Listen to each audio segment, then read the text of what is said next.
Hello दोस्तों, नमस्कार। आज मैं सुनाने जा रही हूँ मंगल प्रदोष व्रत कथा। भौम प्रदोष हर माह के शुक्ल और कृष्ण पक्ष की त्रयोदशी तिथि को प्रदोष तिथि व्रत कहा जाता है। प्रदोष व्रत की तिथि जब मंगलवार को आता है तब उसे भौम प्रदोष व्रत के नाम से भी जाना जाता है।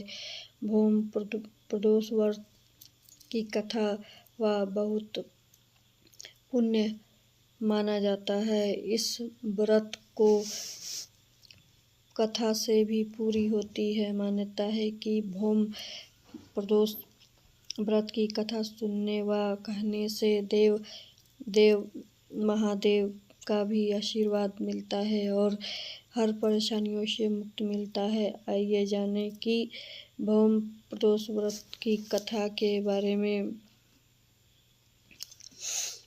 सूत जी बोले कि मैं मंगल त्रिदोष व्रत कथा की विधि बताता हूँ। मंगलवार के दिन व्याधियों का नाशक है। इस व्रत में एक समय व्रती को गेहूं और गुड़ का भोग लगाना चाहिए। इस व्रत के करने से मनुष्य के पापों व रोगों से मुक्ति होती है। वह किसी प्रकार के चयन नहीं होता है। मैं आपको उस बुढ़िया की कथा सुनाती हूँ जिससे वह व्रत किया और वह मोक्ष की प्राप्ति हो गई। अन्यथा प्राचीन काल की घटना है। एक नगर में बुढ़िया रहती थी। उसके मांगलिक नाम का एक पुत्र भी था। वृद्धा को हनुमान जी पर बड़ी श्रद्धा थी। वह प्रत्येक मंगलवार को हनुमान जी का व्रत रखती थी और विधि विधान से उनका भोग भी लगाती थी। इसके अलावा मंगलवार को एक न तो घर लिपती थी और न ही वही मिट्टी खोदने जाती थी। इस प्रकार वह व्रत करते हुए जब उसे काफ़ी दिन बीत गए तो हनुमान जी ने सोचा कि चलो आज इस वृद्धा की श्रद्धा की परीक्षा करें। वे साधु का वेश बनाकर उसके द्वार पर पहुंचा और पुकारा, हे कोई हनुमान जी का भक्त जो हमारी इच्छा पूरी कर सके। वृद्धा ने यह पुकार सुनी तो बाहर आई और महाराज क्या आज्ञा है।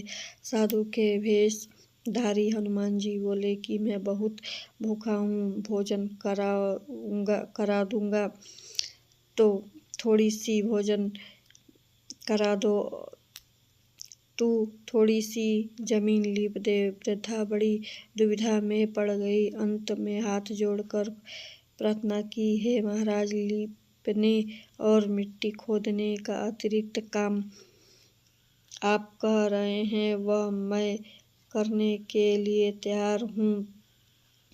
साधु ने 3 बार परीक्षा के बाद कहा कि तू अपने बेटे को बुला, मैं उसे औधा लिपटा कर उसकी पीठ पर आग जला कर भोजन बनाऊंगा। वृद्धा सुनी तो पैर तले जमीन खिसक गई। वह मगर यह वचन हार चुकी थी।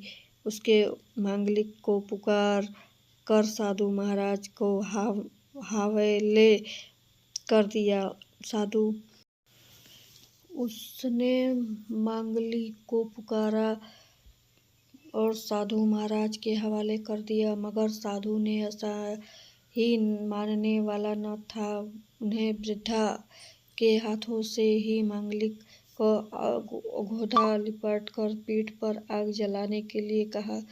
आग जलाकर दुखी मन से वह वृद्धा अपने घर के अंदर घुस गई। जब साधु भोजन को बुलाया, कहा कि हे मांगला को पुकारो ताकि वह भी आकर भोग लगा ले। श्रद्धा के आंसू भर कर कहने लग गई कि आप उसका नाम लेकर मेरे हृदय में और न दुखों को। लेकिन महाराज न माने। श्रद्धा भोजन करने के लिए मांगलिक को पुकारना पड़ा। पुकारने के बाद मांगलिक बाहर आया। हंसता हुआ घर वापस दौड़कर आया और मांगलिक को जीता हुआ जाकर देखकर वृद्धा बहुत दुखित सुखित आश्चर्य हुआ। साधु महाराज के चरणों में गिर पड़ी। साधु महाराज ने अपने उस आलसी रूप में दर्शन दिए। हनुमान जी को अपने आंगन को देखकर वृद्धा को लगा कि मेरा जीवन सफल हो गया। दोस्तों, यह वीडियो पसंद आए तो प्लीज़ लाइक शेयर ज़रूर करिएगा। धन्यवाद।